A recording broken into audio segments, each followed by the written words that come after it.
大家好，欢迎来到美食彩味。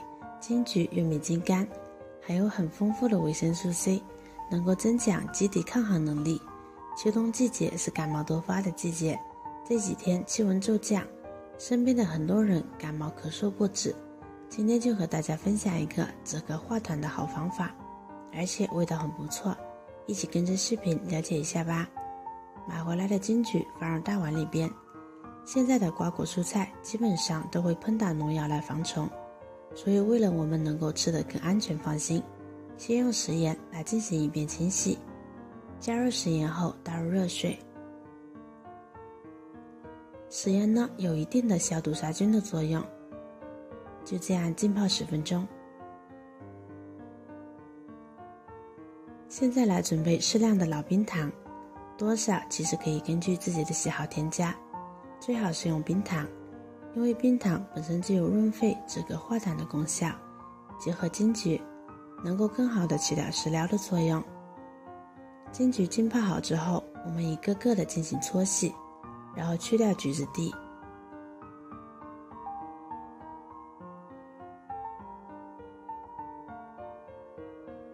再换水清洗一遍。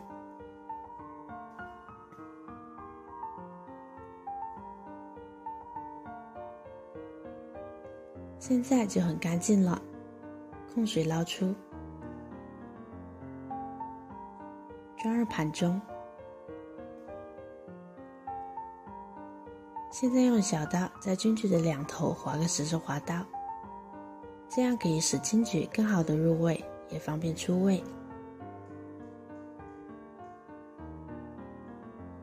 全部划好放在一旁备用。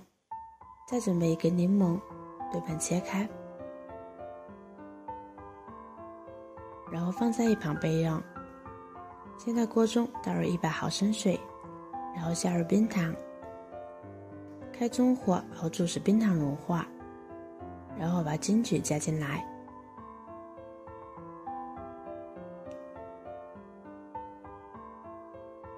搅拌2下后改小火，然后盖上盖子熬煮30分钟。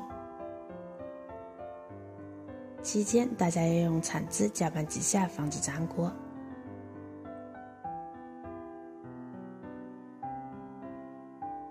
煮至金桔变成这样的半透明状，汤汁变得粘稠就可以了。现在加入柠檬汁，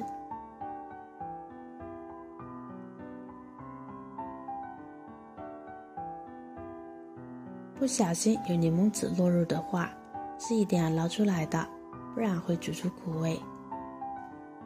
然后继续煮2分钟就可以出锅啦。可以装进提前下好多的密封罐里边，进行密封保存。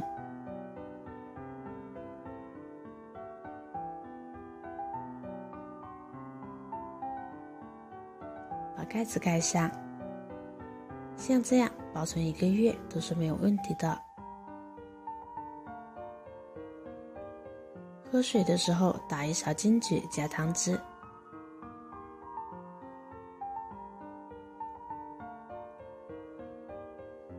加入开水，效果特别的好。加入了柠檬汁，解了冰糖很甜的腻味，味道刚刚好，很好喝。喜欢的朋友就试试吧。每天都会分享不同的美食，记得关注我。我是雅雅，感谢您的支持。